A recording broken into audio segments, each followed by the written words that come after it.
tolingi koloba nyonso osaleli biso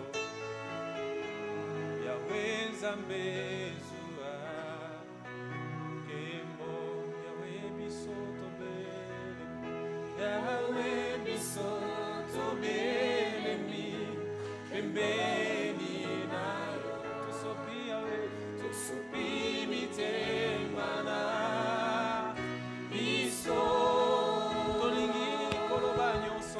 tolingi koloba nyonso osaleli biso Yawe Nzambe zwa kembo Yawe bilakana yo Yawe bilakana ekokisamaka namba oyo batimo tema ya malamu koloe ya malamu osalaka ya kitoko yo pesaka Yawe Nzambe zwa kembo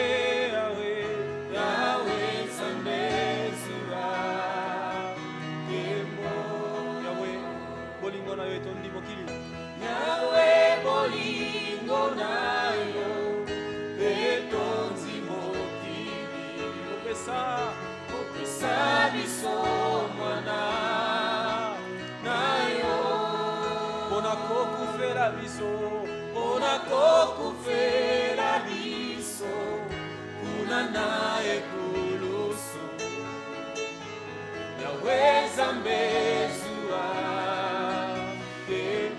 totomboli maboko na biso totomboli maboko bona lokumu nayo tosopi mitemana Mosusu lokola yo azate Mosusu lokola yo azalite Yawe Nzambe zwa kembo Yawe zwa kembo Yawe zwa kembo Yawe Nzambe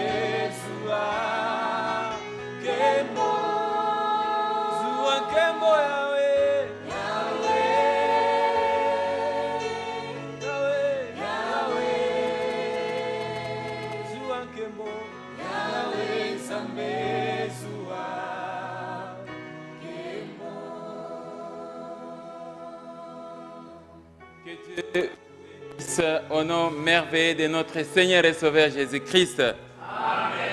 Nous bénissons l'Éternel notre Dieu et nous sommes dans la joie lorsque nous parlons des choses qui concernent le royaume des cieux et la vie éternelle. Voilà pourquoi David ne cessait de dire « Je suis dans la joie quand on me dit « Allons dans la maison de l'Éternel. » Amen. Parce que c'est là que l'Éternel envoie des bénédictions et la vie pour l'éternité. Nous vous donnons cette parole éternelle, cette parole qui doit affranchir nos cœurs, cette parole qui nous montre les chemins, la vérité et la vie qui est Jésus-Christ. Jésus-Christ se présente, il dit, je suis les chemins, la vérité et la vie. Nul ne vient au Père que par moi. Est-ce que j'ai parlé à quelqu'un? Amen. Bien-aimés dans le Seigneur, nous continuons toujours avec notre série des enseignements bibliques dont le thème principal est les fils prodigues. Si nous vous donnons ces enseignements, mon frère, ma sœur, c'est tout simplement pour vous exhorter à avoir un cœur attaché à Dieu, à avoir un cœur attaché à Christ. C'est pour vous conscientiser que ce monde est devenu très mauvais et il faut se garder. Est-ce que j'ai parlé à quelqu'un? Il faut bien se garder de manière à ne pas commettre des erreurs graves aujourd'hui, mais qui ont des répercussions, qui ont des conséquences néfastes et fâcheuses sur votre vie future. Amen, amen. Il faut bien vous garder. Pourquoi? Parce que si vous commettez des erreurs aujourd'hui et que ça a des conséquences futures, cela peut arriver au point d'empêcher au dessein de Dieu de se réaliser dans ta vie. Ça peut empêcher donc aux promesses de Dieu de se réaliser dans votre vie. Parce que vous savez que Dieu nous a appelés à des projets de bonheur et de paix pour que nous ayons l'avenir et de l'espérance. Mais si aujourd'hui on commence à commettre des péchés, on commence à commettre des erreurs très graves, Dieu va nous mettre dans la catégorie des irresponsables et conséquence, tous les projets, les bons projets qu'il avait formés pour nous ne sauront pas se réaliser. Est-ce que j'ai parlé à quelqu'un? Voilà pourquoi nous parlons des fils prodigues, afin que tu ne sois pas aussi fils prodigue. Et notre verset de base est en Luc chapitre 15, versets 11 à 16, que nous pouvons lire au nom de Jésus-Christ. Il dit encore, un homme avait 2 fils. Verset 12. Le plus jeune dit à son père, mon père, donne-moi la part des biens qui doit me revenir. Et le père leur partagea son bien. Peu de jours après, le plus jeune fils, ayant tout ramassé, partit pour un pays éloigné où il dissipa son bien en vivant dans la débauche. Lorsqu'il eut tout dépensé, une grande famine survint dans ce pays et il commença à se trouver dans les besoins. Il alla se mettre au service d'un des habitants du pays qu'il envoya dans ses champs garder les pourceaux. Il aurait bien voulu se rassasier des carouges que mangeaient les pourceaux, mais personne ne lui en donnait. Amen, amen. Comme vous le constatez, ce texte, les jeunes hommes, comme vous le constatez, que nous appelons les fils prodigues, motivés par l'impudicité, motivés par la vie de débauche et par les aventures de la jeunesse, le jeune homme va demander sa part d'héritage dans les biens de son père, voulant bien vivre en libertinage. Une crise sévère l'a frappé et il a commencé à éprouver des besoins et même vouloir manger la nourriture des cochons. Mais il n'y avait personne pour lui en donner. Ça, c'était très grave. Amen, amen. Le fils d'un riche s'est retrouvé un mendiant dans un pays lointain, dans un pays éloigné. Et comme par ironie des sorts, et voilà la famine encore va ravager ce pays. Et comme la situation s'empirait encore davantage, les jeunes hommes n'avaient plus un autre choix que de rentrer chez ses parents. Ils n'avaient plus une autre alternative que de se décider tout simplement de regagner la maison parentale. Amen, amen. Voilà pourquoi la semaine passée, j'ai enseigné sur la prise de conscience du fils prodigue. Et notre verset, nous l'avons lu en Luc chapitre 15, versets 17 à 19. Nous pouvons lire rapidement ces passages. Luc chapitre 15, regardez le verset 17. Étant rentré en lui-même, il s'est dit, combien de mercenaires chez mon père ont du pain en abondance, et moi ici, je meurs de faim. Je me lèverai et j'irai vers mon père, et je lui dirai, mon père, j'ai péché contre le ciel et contre toi. Je ne suis plus digne d'être appelé ton fils. Traite-moi comme l'un de tes mercenaires. Amen, amen. Donc ici, le jeune homme fait une introspection, fait un examen de conscience. Là, le jeune homme tient une réunion avec lui-même et avec sa propre conscience et prend la décision de rentrer chez son père riche. C'était le début de sa prise de conscience. Amen, amen. Et voilà pourquoi on avait résumé cette prise de conscience dans un bon tableau. Amen, amen. C'est comme ça qu'on avait résumé que la prise de conscience, ça impliquait 4 éléments. Premièrement, reconnaître sa faute. C'est cette introspection-là. Vous entrez en vous-même, reconnaître sa faute. demander pardon à Dieu, demander pardon à son prochain et ensuite et enfin se décider d'agir. Voilà tel a été l'enseignement de la semaine passée. Et aujourd'hui, poursuivons notre série des enseignements. Cette fois-ci, nous voyons l'arrivée du fils prodigue dans la maison parentale. Voilà les thèmes que j'ai choisis pour vous et que nous allons développer ensemble. Est-ce que j'ai parlé à quelqu'un? Dans cet enseignement, mon frère, ma sœur, nous allons voir deux attitudes.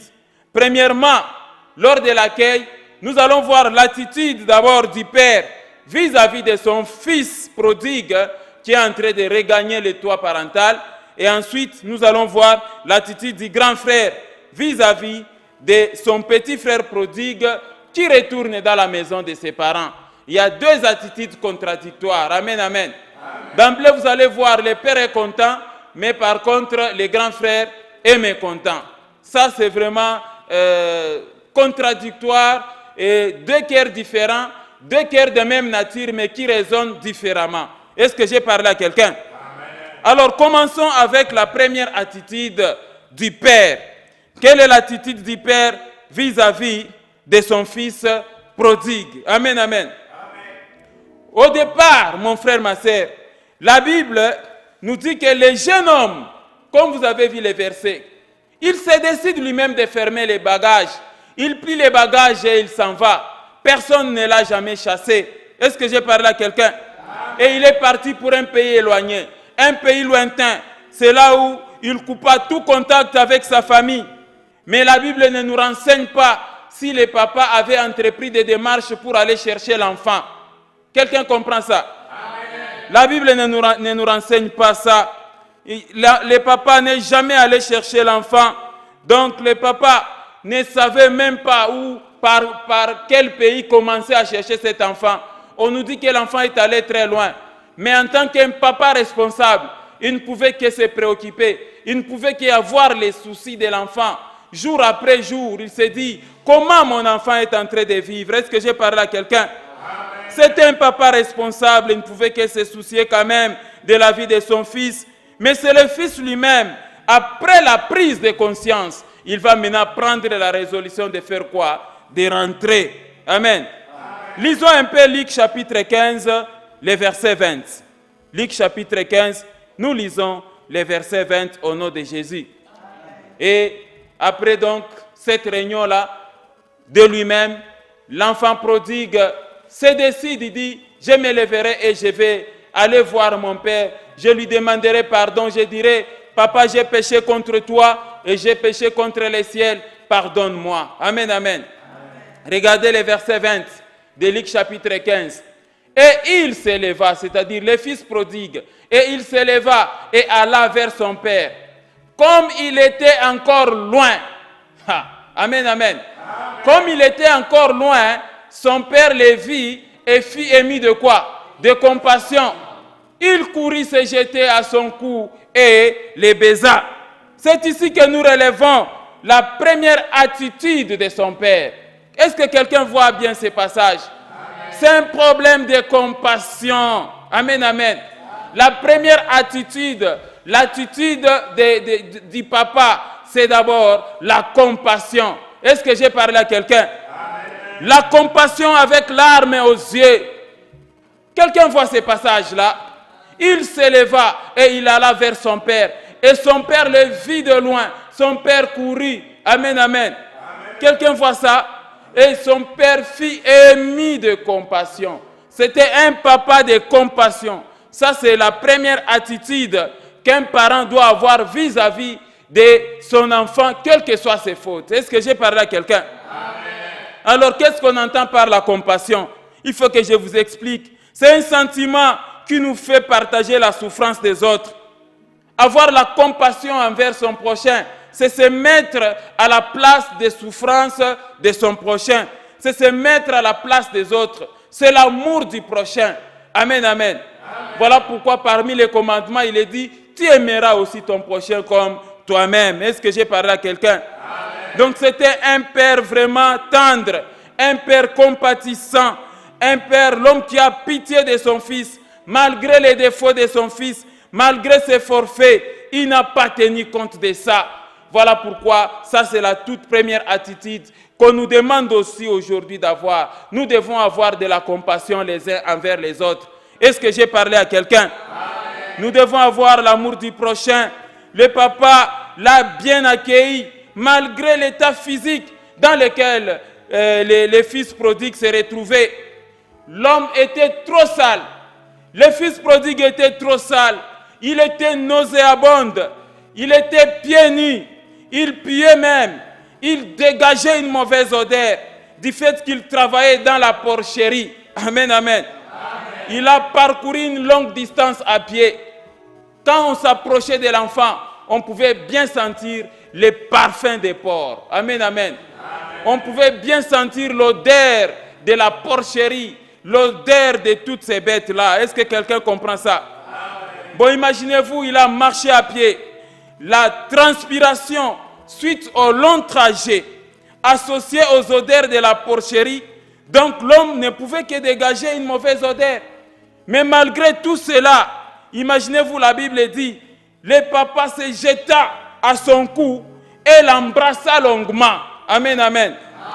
Il embrassa longuement son fils. C'est ça la compassion que Dieu nous demande. Est-ce que j'ai parlé à quelqu'un? Je t'exhorte, toi, mon frère qui est en train de me suivre, et la compassion, surtout dans la vie du foyer, et la compassion les uns les autres. Amen, amen. Est-ce que je m'adresse à un mari méchant envers sa femme? Et la compassion envers vos femmes dans la maison. Et toi aussi la femme, et la compassion envers ton mari. Soyez tous compatissants. Est-ce que j'ai parlé à quelqu'un? Est-ce que je peux parler aussi en passant à une femme qu'on appelle marâtre? Marâtre. Je vous ai toujours exhorté. Amen, amen.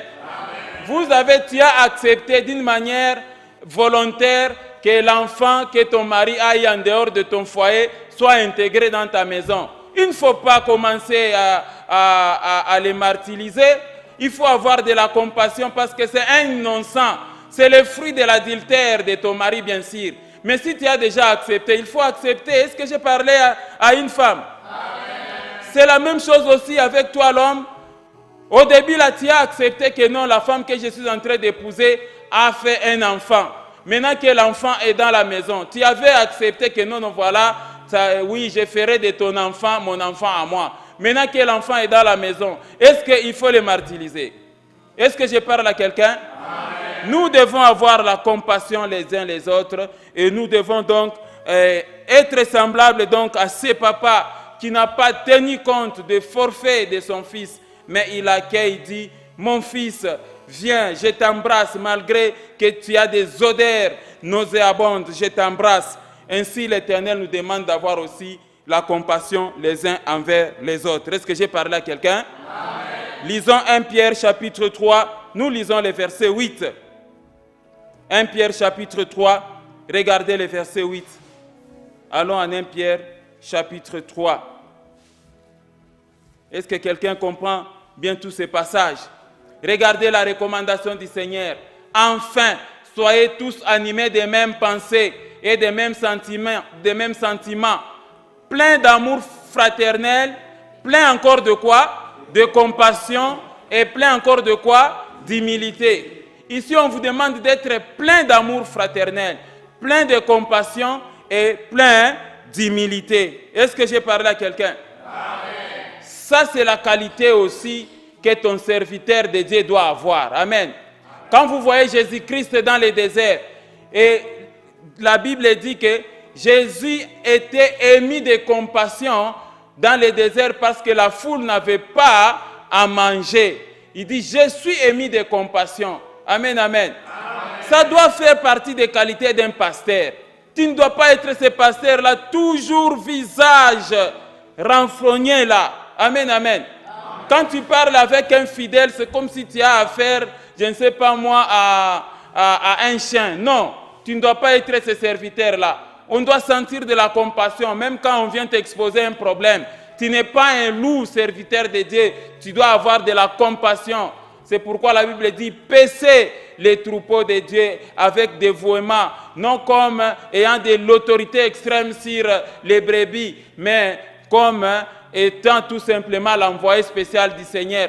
Et quand le souverain pasteur Jésus-Christ apparaîtra, vous recevrez la couronne incorruptible de gloire. Amen, amen. Et même Paul dit aux Thessaloniciens que non, jamais nous n'avons usé des paroles flatteuses. Amen, amen.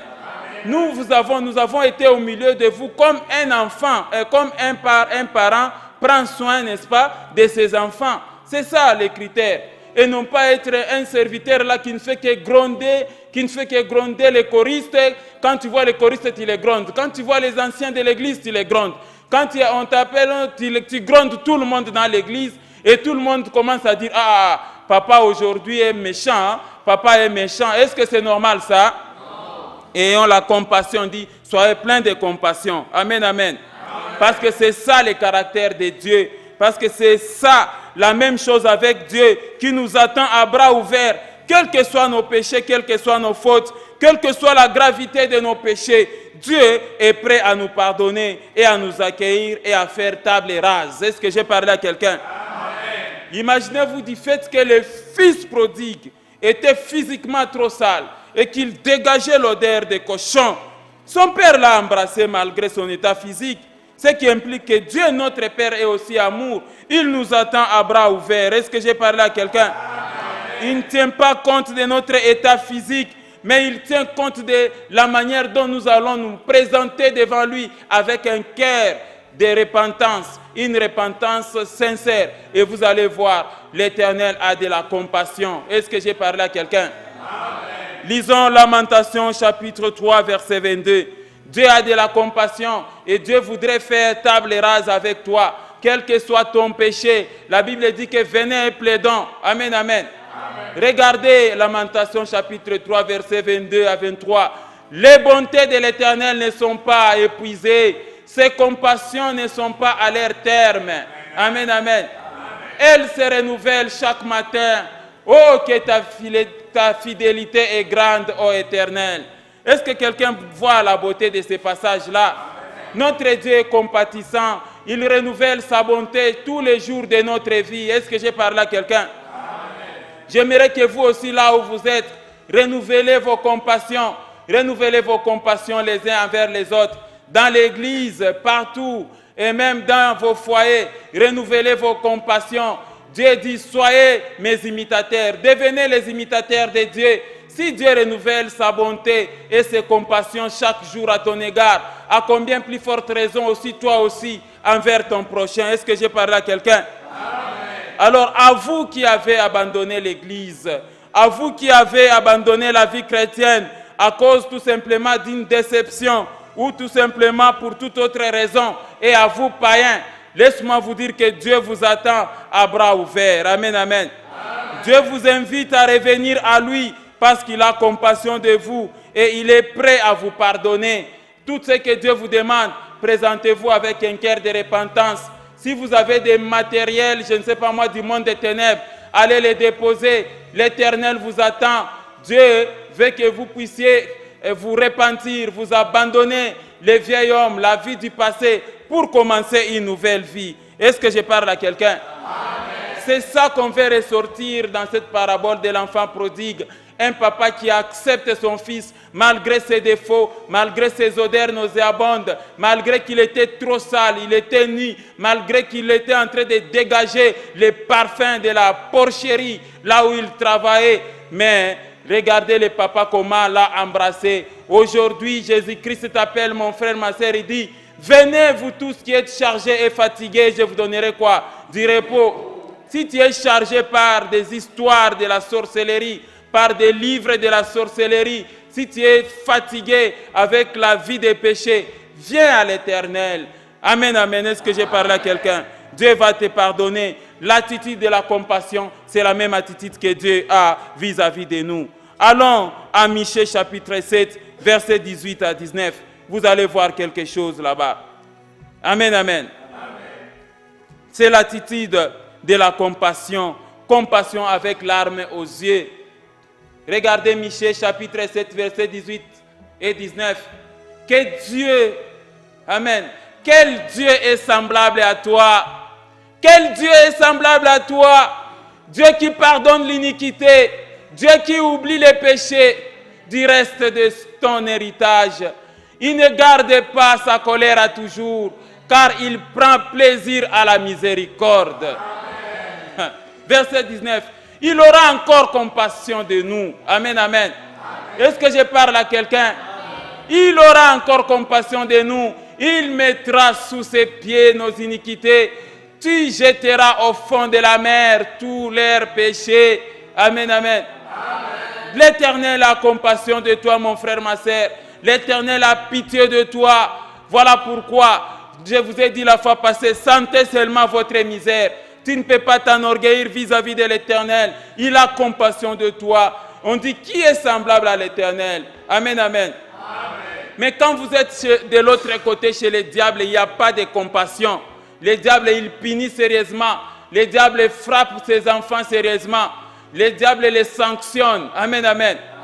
Les diables imposent les gens à une vie trop sale. Ils peuvent vous imposer à manger de la merde matin, midi et soir. Ils peuvent vous imposer une plaie qui ne se termine jamais. Ils peuvent vous imposer des nuits nocturnes dans les cimetières. Le diable n'a pas compassion envers un être humain. Est-ce que j'ai parlé à quelqu'un? Il va vous imposer à boire l'eau des faux sceptiques. C'est toujours des conditions trop sales. Alors l'Éternel a compassion de toi. Il dit, abandonne cette mauvaise vie. Amen, amen. C'est pourquoi en Colossiens il est dit, nous rendons grâce à l'Éternel qui nous a délivrés de la puissance des ténèbres et nous a transportés dans les royaumes du Fils de son amour. L'Éternel a compassion, Dieu est amour. Dieu est prêt à nous pardonner, à oublier nos fautes.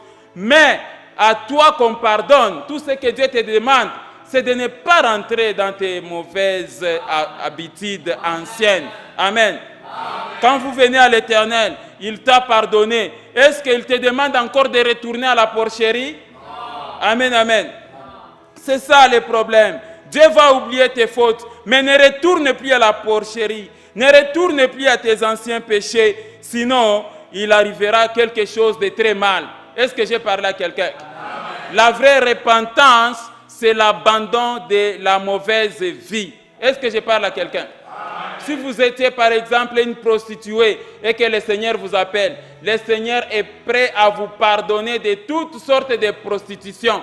Mais tout ce qu'il te demande ne revient plus. Il ne faut plus rentrer encore dans le monde. Est-ce que j'ai parlé à quelqu'un? Il ne te demande pas non plus de combiner ou encore de clocher des deux côtés. Amen, amen. Comme on a toujours chanté, Bia dunia una beba, bia mungu na beba. Acha kimoja. Avec Dieu, on ne combine pas. Est-ce que j'ai parlé à quelqu'un? Soit tu es chrétien, soit tu ne l'es pas. Quand Dieu prend l'option de changer ton identité et qu'il te fait sortir du ténèbre, il te met maintenant dans sa lumière et il te pardonne, il te demande maintenant de marcher comme les enfants de lumière. Est-ce que j'ai parlé à quelqu'un? Dans le cas contraire, il t'arrivera ce que dit un proverbe est vrai. Amen.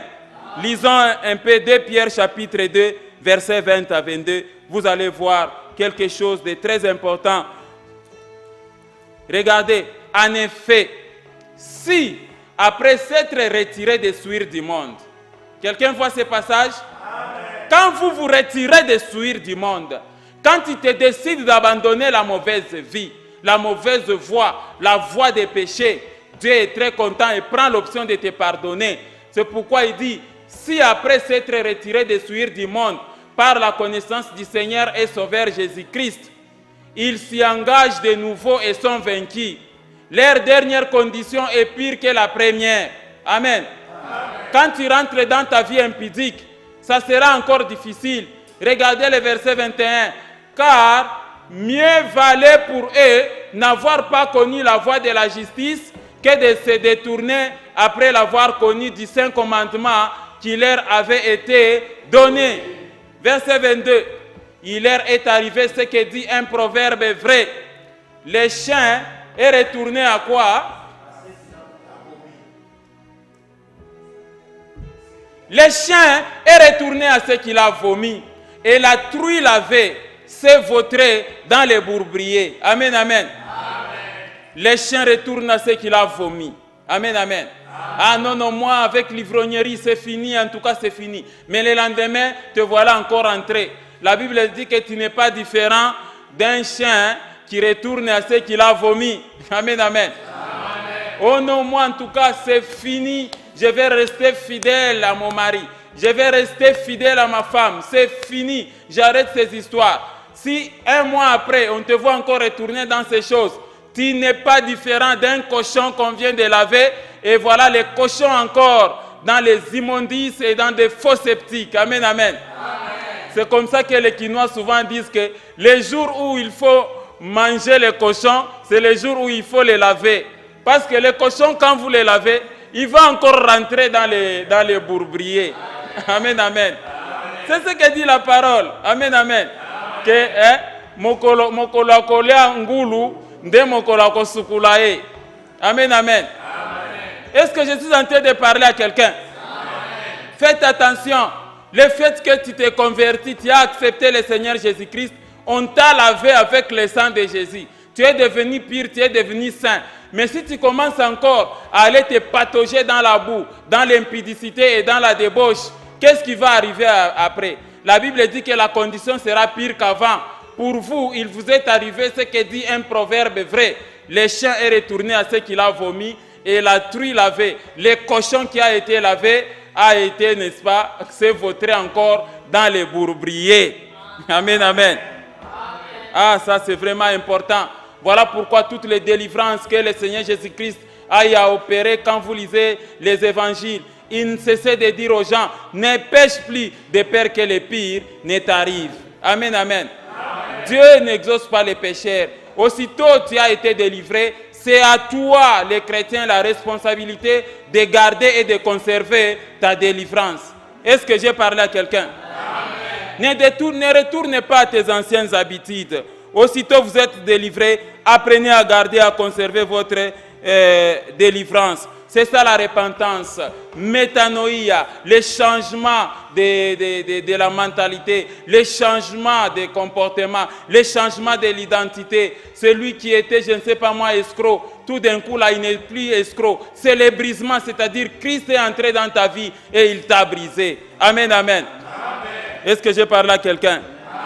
Mais c'est fort dommage, c'est avec un souci dans mon cœur, un cœur plein d'amertume que je constate que même parmi les serviteurs de Dieu, il y a des enfants prodigues.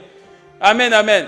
Bon, qu'est-ce que tu vas prêcher si toi, le pasteur, tu es dans les adultères? Tu vas prêcher quoi aux enfants de Dieu? Amen, amen.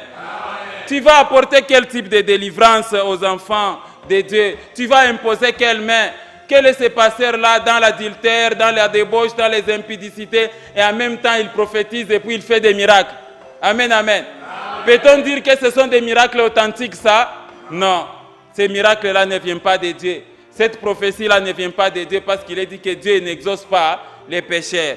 Mais ce qu'il faut retenir ici, mon frère, ma soeur, c'est par rapport à la première attitude du papa, c'est la compassion avec larmes aux yeux, exactement comme Dieu a compassion de nous. Il nous appelle à bras ouverts. Venez avec tous nos péchés, demandons pardon et l'Éternel va nous pardonner. Mais nous prenons l'option, n'est-ce pas, d'abandonner, n'est-ce pas, la mauvaise voie. Est-ce que j'ai parlé à quelqu'un? Deuxième attitude de ces papas, c'est un papa qui donne plus d'importance à la vie humaine qu'au bien matériel. Ça, c'est la deuxième condition, et plutôt la deuxième attitude de ce papa. C'était un papa qui avait vraiment, qui donnait beaucoup de la valeur à la vie humaine plutôt qu'au bien matériel. Est-ce que j'ai parlé à quelqu'un? Imaginez-vous, le fils prodigue est rentré main bredouille, sans argent, sans aucun bien reçu de son père. Mais le père l'accueille. Amen, amen. Pour le père, l'importance c'était de voir son fils en vie. Voilà pourquoi le bon accueil. Voilà le pourquoi du bon accueil. Voilà l'attitude du papa. Cette attitude que nous apprécions, une attitude très appréciable, parce que le petit est venu main vide. Amen, amen. Le papa n'a pas posé de questions au fils. Où est l'argent? Où est les biens que je t'avais donnés? Montre-moi la part de l'héritage que tu avais revendiqué. Est-ce que j'ai parlé à quelqu'un? Voilà donc la deuxième attitude. Un papa qui donne plus l'importance à la vie humaine plutôt qu'au bien matériel. Donc pour les papas, la vie a plus de valeur que la perte des biens. Regardez l'attitude de ces papas vis-à-vis de l'enfant en Luc chapitre 15. Nous lisons les versets 23. Regardez Luc chapitre 15, versets 23 et 24. Vous allez comprendre que c'était ça la deuxième attitude du papa. Un papa qui donne plus l'importance à la vie. Amenez les veaux gras et tuez-les. Mangeons et réjouissons-nous. Ah, amen, amen. Regardez le verset 24. Car mon fils que voici était mort et il est revenu à la vie. Il était perdu et il est retrouvé. Et ils commencèrent à faire quoi? À se réjouir. Amen, amen. Amen. Ça, c'est une attitude qui est exceptionnelle. L'enfant qui a tout pris, l'enfant qui a pris sa part, l'enfant est rentré sans argent, l'enfant est rentré sans bien. Mais regardez l'attitude du père. Pour le père, c'est que le fils prodigue était rentré en vie. C'est ce qui l'importait. Le père du prodigue fait abstraction de la perte des biens matériels et de l'argent. Est-ce que j'ai parlé à quelqu'un? C'est ce qui doit nous caractériser aujourd'hui. Imaginez-vous de nos jours, il y a des gens marqués par le non-respect de la vie humaine. Ce qui pousse souvent les gens à s'entretuer sans aucune raison valable. Amen. Amen. Et même d'autres se donnent la mort à cause tout simplement de la déception. Tu as été déçu quelque part, tu te décides de te donner la mort. Est-ce que c'est normal ça? Est-ce que j'ai parlé à quelqu'un? Est-ce que vous comparez au moins la vie avec la déception? Qu'est-ce qui a de la valeur? Quelqu'un comprend ça? Amen. Tu n'as aucun intérêt de te donner la mort parce que tu as été déçu quelque part. Vous devez avoir du respect envers la vie humaine. C'est ça la deuxième attitude de ces papas, de ces pères riches qui a fait abstraction de toutes les bêtises que les fils prodigues aillent à commettre dans un pays lointain parce qu'il est rentré sans argent, sans quoi que ce soit. Amen, amen. Amen. Ne cherchez jamais à vous donner la mort tout simplement ou à cause de la déception ou encore on vous a escroqué, c'est fini. Vous voulez vous donner la mort. Ou encore on t'a destitué d'un poste de travail. C'est fini, tu veux piquer des crises et vouloir même mourir. Est-ce que c'est normal ça? Non. Amen, amen. Amen. Ce n'est pas normal. Et c'est comme ça que vous voyez des fois certaines personnes, à cause tout simplement du succès, ils sont prêts à tuer leurs enfants. Ils sont prêts à tuer leurs frères. Est-ce que c'est normal ça? Non. Est-ce que j'ai parlé à quelqu'un? Amen. Demandez aux gens qui ont vécu des fois au village, ils vous diront, on cite souvent que non, tu vois ce papa-là, il a tué son fils pour que son moulin commence à fonctionner normalement. Est-ce que c'est normal ça? Non. Quelle est la valeur qu'il y a entre le fonctionnement du moulin et la vie trop chère de ton fils-là que tu es en train de sacrifier? Tu prends un enfant, tu le sacrifies pour que tes affaires marchent bien. Amen, amen. Amen. Est-ce que c'est normal ça? C'est-à-dire il y a un non-respect de la vie humaine. Ce papa ici, le père ici du fils prodigue, avait mis de côté les biens matériels et il avait du respect envers la vie humaine. Quelqu'un comprend ça? Amen. Nous devons aussi nous armer par cette attitude-là, de considérer que la vie est précieuse. La fois passée, j'ai parlé de certaines familles, tout simplement parce que l'homme qui a épousé dans votre famille n'a pas encore doté. La bonne manière de payer, de forcer l'homme à payer la dot, c'est de tuer votre fille. Comme ça, la dot sera payée à la morgue. Comme ça, la dot sera payée avant l'enterrement. Est-ce que c'est normal ça? Non. C'est-à-dire, vous donnez l'importance à la dot plutôt qu'à votre propre fille. Ce n'est pas correct ça. Le monde est devenu très mauvais. Voilà pourquoi Dieu nous exhorte aujourd'hui à avoir non seulement un cœur de compassion, mais à avoir plus de la valeur, à donner plus de respect envers la vie humaine.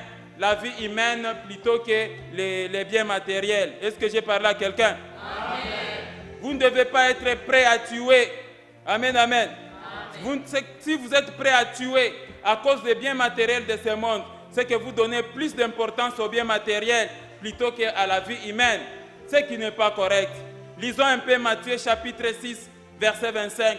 Vous allez voir l'exhortation de notre Seigneur et Sauveur Jésus-Christ à l'égard des chrétiens à ce sujet. Amen, amen. Dieu disait encore qu'on a eu. Matthieu 6, 25. C'est pourquoi je vous dis, ne vous inquiétez pas pour votre vie, de ce que vous mangerez, ni pour votre corps, de quoi vous serez vêtus. La vie n'est-elle pas plus que la nourriture? Et le corps plus que les vêtements? La vie n'est-elle pas plus précieuse que les commerces que tu fais là? Alors comment tu peux sacrifier tes membres de famille à cause tout simplement du succès pour que ton commerce aille de l'avant? Tu es prêt à sacrifier ou tu es prêt tout simplement à faire couler le sang humain? Est-ce que c'est normal ça? Non. Amen, amen. La vie a plus de valeur que toute autre chose. Elle est sacrée, la vie. Si vous comprenez ça, les gens n'allaient pas s'entretuer. Est-ce que je parle à quelqu'un? Si vous avez un respect profond envers la vie humaine, même par rapport au conflit d'héritage, les gens n'allaient pas s'entretuer. Regardez comment les cimetières sont pleins de gens qui sont décédés tout simplement à cause des conflits d'héritage. Même vous qui tuez les autres à cause des conflits d'héritage, non, la petite portion de la parcelle que tel a laissé telle ou telle autre maison. Quand vous restez vivant là, pensez-vous que allez-vous jouir de ça éternellement? Je l'ai toujours répété que nous sommes tous des étrangers et des voyageurs sur la terre. Nous n'avons rien apporté dans ce monde et nous n'emporterons rien. Est-ce que j'ai parlé à quelqu'un? Ce n'est pas à cause des biens matériels vous laissés par vos parents que vous devez commencer à vous entretuer, aller chez les féticheurs, commencer à lancer des foudres sur tel, tout ça, tuer telle ou telle autre personne pour rester les maîtres, je ne sais pas moi, de la gestion de telle ou de telle autre chose. C'est tout simplement la bassesse diabolique. Est-ce que j'ai parlé à quelqu'un? Ne laisse pas le diable te tromper sur ce chemin-là. Je t'exhorte, mon frère, tout simplement, de ne pas tuer quelqu'un à cause des conflits parcellaires, à cause des conflits d'héritage, à cause des conflits de femmes, à cause, je ne sais pas moi, des conflits de tout autre bien, ou parce que tu veux émerger, tu veux sacrifier le sang humain. Qu'est-ce qu'il y a de la valeur entre la vie humaine et ton émergence juste pour un petit temps? Amen, amen. Amen. Même pour Dieu, ce qui l'intéresse dans ta vie, ce n'est pas tes biens matériels, mais c'est d'abord ton cœur, que ton âme soit sauvée au dernier jour. Amen. C'est pourquoi 1 Timothée chapitre 2, verset 3 et 4 dit, cela est bon et agréable devant Dieu, notre Sauveur, qui veut que tous les hommes soient sauvés et parviennent à la connaissance de la vérité. Est-ce que j'ai parlé à quelqu'un? Voilà pourquoi vous, les pasteurs, il faut bien prêcher aux hommes riches qui sont dans vos églises. Et ils pensent que c'est en donnant seulement les offrandes. Non, voilà. Tu vois, hein, il faut servir Dieu avec son argent. Hein. Il faut servir Dieu avec son argent. Hein. Mais attention, Dieu regarde plus d'abord les salut de ton âme. Est-ce que j'ai parlé à quelqu'un? Ce n'est pas mauvais de servir Dieu avec ton argent, mais Dieu a besoin de te voir d'abord marcher dans la sanctification et l'argent vient après. Quelqu'un comprend ça? N'est-il pas écrit que l'obéissance vaut mieux que les sacrifices? Mais pourquoi des fois les hommes riches dans les églises et les pasteurs emportés aussi des fois par la pauvreté? Non, on considère que le meilleur chrétien, c'est celui qui donne beaucoup d'argent.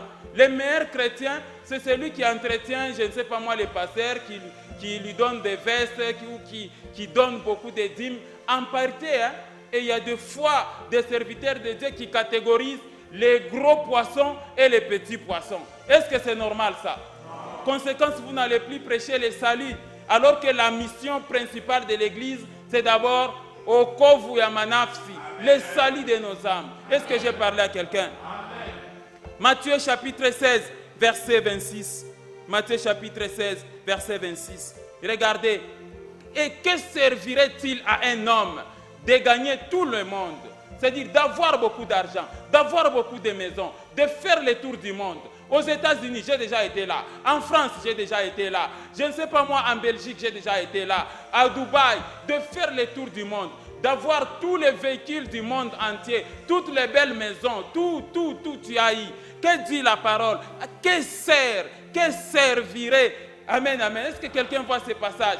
Que servirait-il à un homme de gagner tout le monde s'il perdait son âme? Ou que donnerait un homme en échange de quoi? De son âme. Église, insistons sur ces choses plutôt que de faire toujours les appels de fonds, oh ceci, oh tabarikiwa, tu seras béni, tu seras fait ceci, tout ça. Amen, amen. Il faut insister sur le salut de nos âmes. Et c'est là, Jésus avait dit que par votre persévérance, vous sauverez vos âmes. Donc, il faut quitter la vie impudique. C'est ça. Est-ce que j'ai parlé à quelqu'un? C'est le travail de l'Église en lieu et place de mettre l'accent sur les dîmes et offrandes. Dîmes et offrandes.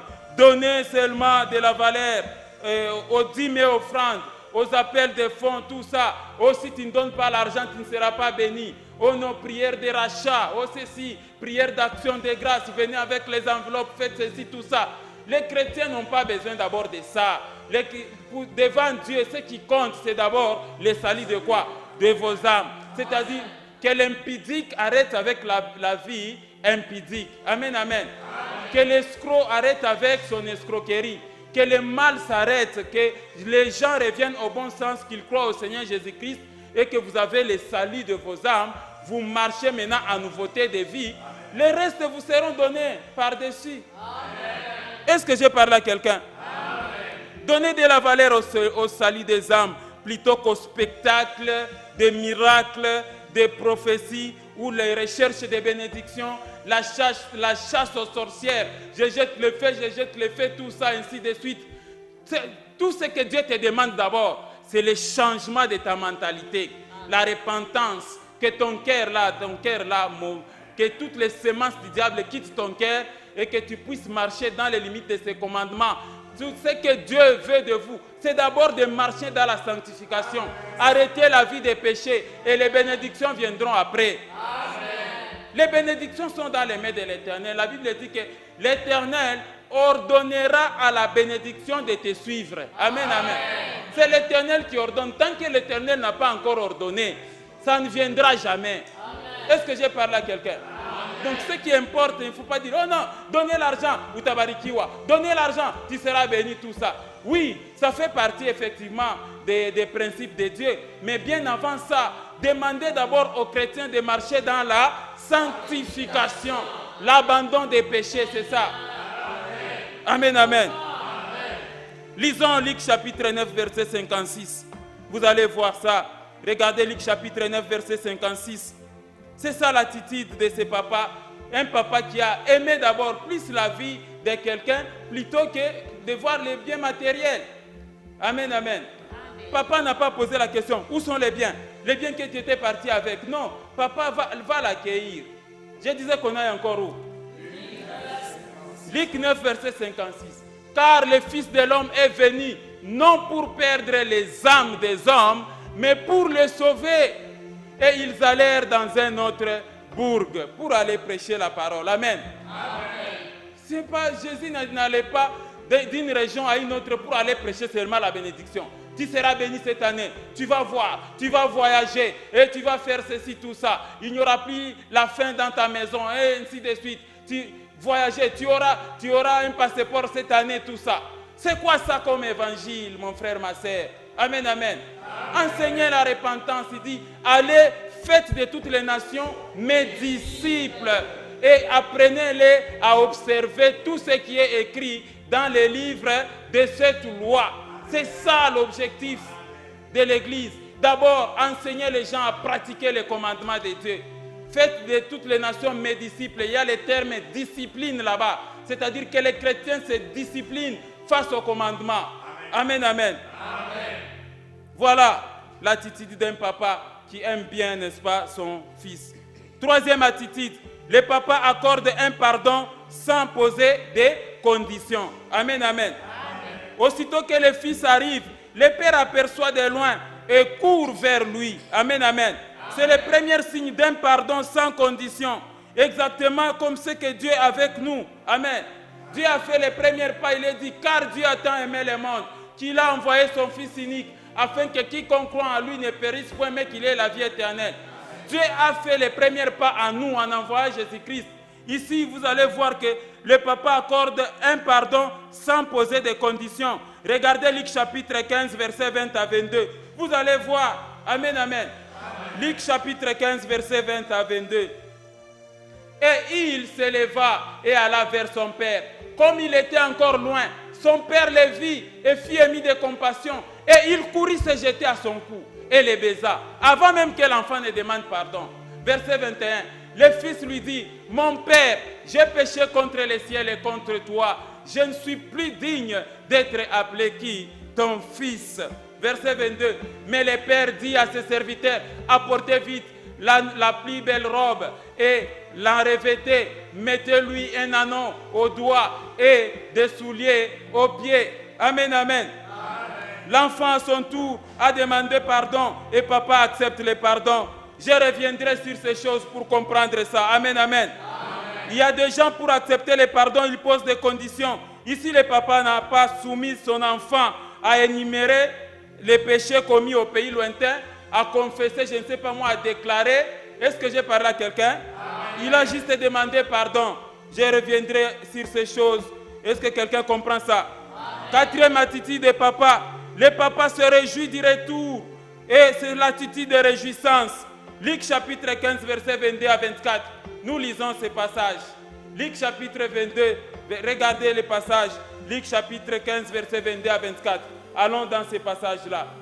Mais le père dit à ses serviteurs, apportez vite la plus belle robe et l'en revêtez, mettez-lui un anneau au doigt et des souliers aux pieds. Verset 23. Amenez les veaux gras et tuez-les, mangeons et réjouissons-nous. Verset 24. Car mon fils que voici était mort et il est revenu à la vie et il était perdu et il est retrouvé et ils commencèrent à se réjouir. C'est ça, c'est la même chose aussi avec Dieu. Il y a de la joie au ciel pour un pécheur qui se répand. Regardez en Luc chapitre 15, verset 10. Il y a de la joie quand un pécheur se répand. C'est ça l'attitude de réjouissance. Je disais encore qu'on a eu. Luc chapitre 15. Regardez le verset 10. Luc chapitre 15, verset 10. De même, je vous l'ai dit, il y a de la joie devant les anges de Dieu pour un seul pécheur qui fait quoi? Qui se répand. Amen, amen. Vous avez vu les 4 attitudes du Père. Et enfin, passons à l'attitude contradictoire qui est l'attitude du grand frère, du fils prodigue.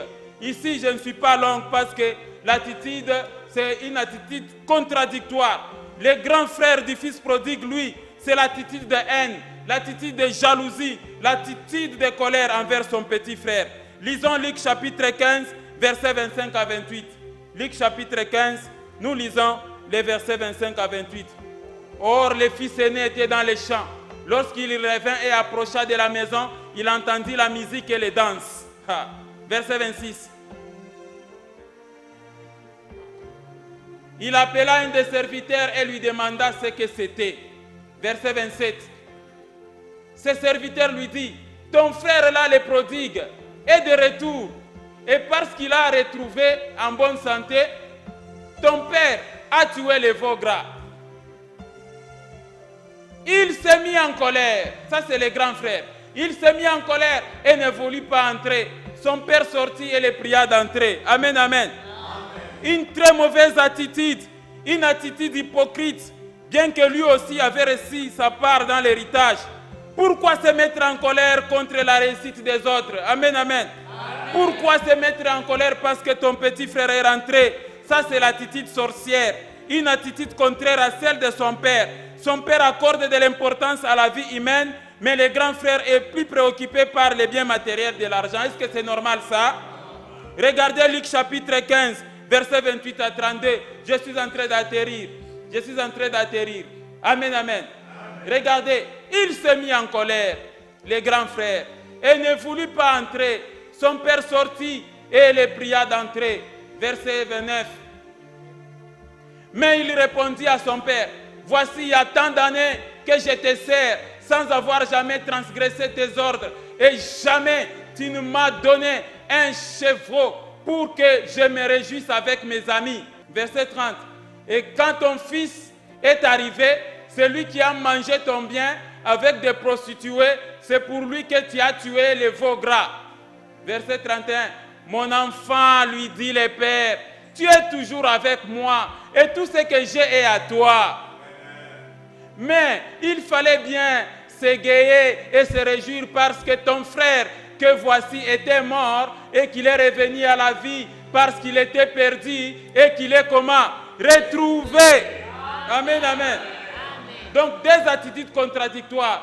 Pour les papas, il avait de bonnes attitudes, mais pour les grands frères, c'est l'attitude de la sorcellerie, de la haine et de la jalousie. Est-ce que j'ai parlé à quelqu'un? Quelles sont les recommandations du Seigneur? Premièrement, ayez toujours l'esprit de compassion les uns envers les autres. Éphésiens 4, verset 32 est très clair là-dessus. Nous pouvons lire Éphésiens 4, verset 32. Soyez bons les uns envers les autres, compatissants, vous pardonnant réciproquement comme Dieu vous a pardonné en Christ. Amen. Deuxième recommandation, pardonnez-vous réciproquement, mon frère, ma sœur. Regardez Matthieu chapitre 6, verset 14 à 15. On avait déjà encore lu ce passage. Si vous pardonnez aux hommes leurs offenses, votre Père Céleste vous pardonnera aussi. Verset 15. Mais si vous ne pardonnez pas aux hommes, votre Père ne vous pardonnera pas non plus vos offenses. Amen, amen. Troisième recommandation, accordez plus l'importance et le respect à la vie humaine plutôt qu'au bien matériel, car la vie humaine est sacrée. Regardez Luc chapitre 12, verset 15.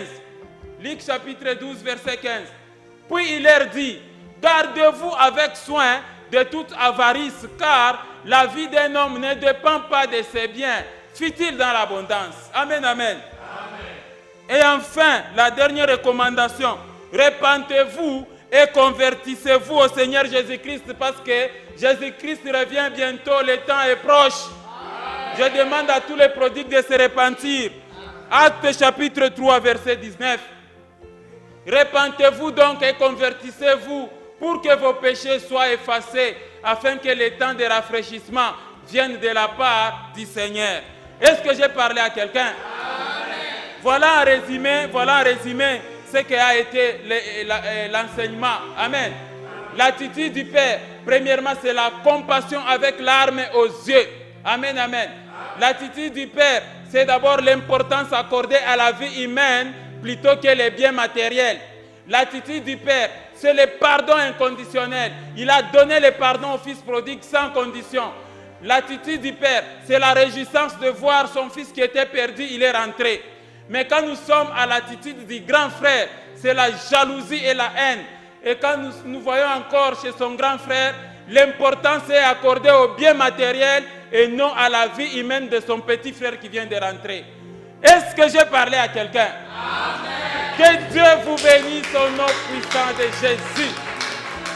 Que Dieu vous bénisse au nom de Jésus-Christ.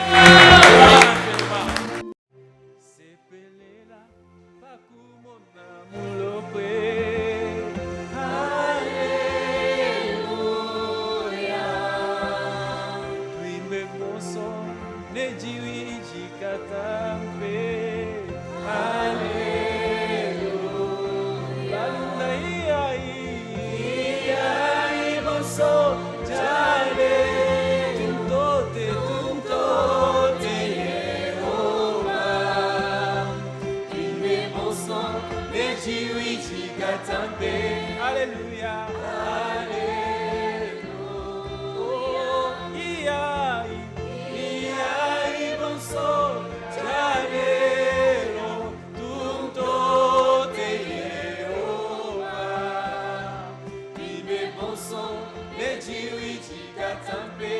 Alléluia.